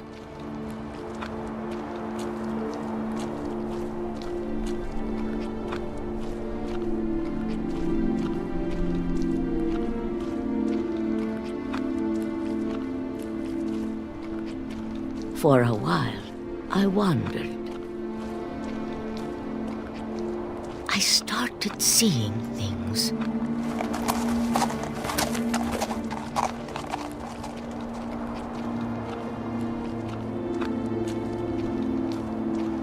Things I'd forgotten had ever existed.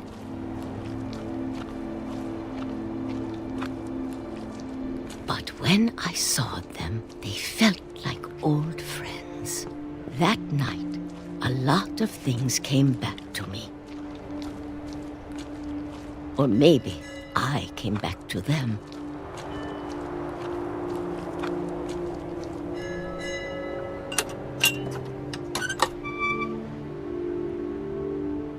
Things I can't explain, but that I need you to try and... Edith, what are you doing in here?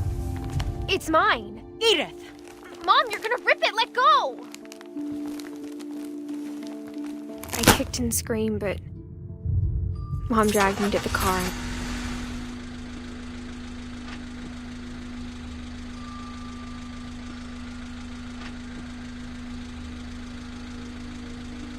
I never saw Great-Grandma Edie again. The next morning, the van came to pick her up, but she was already gone. After that, we moved around a lot.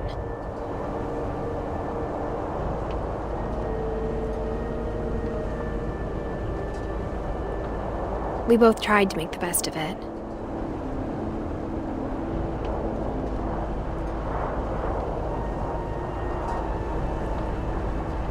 A few years went by.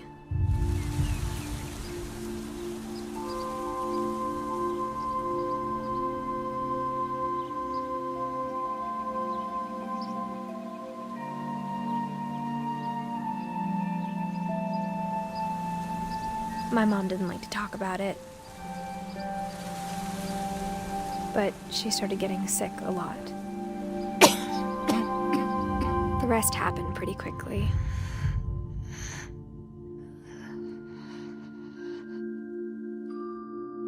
She got better for a while, and then she didn't. And then I was alone.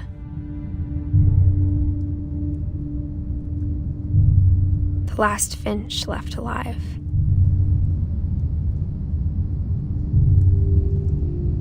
Until I found out about you. I'm still not sure what to tell you about all this. If we lived forever, maybe we'd have time to understand things. But as it is, I think the best we can do is try to open our eyes. And appreciate how strange and brief all of this is.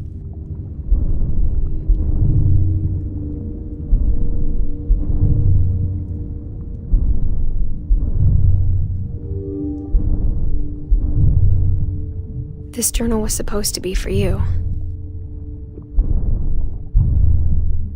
But now I hope you'll never see it. I just want to meet you.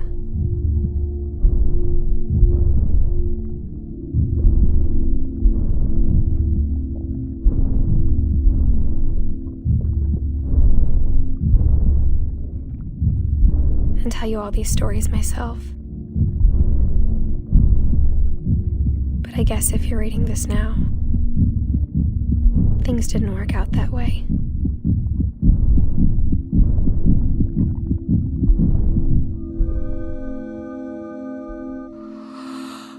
This is where your story begins. I'm sorry I won't be there to see it. It's a lot to ask, but I don't want you to be sad that I'm gone. I want you to be amazed that any of us ever had a chance to be here at all. Good luck.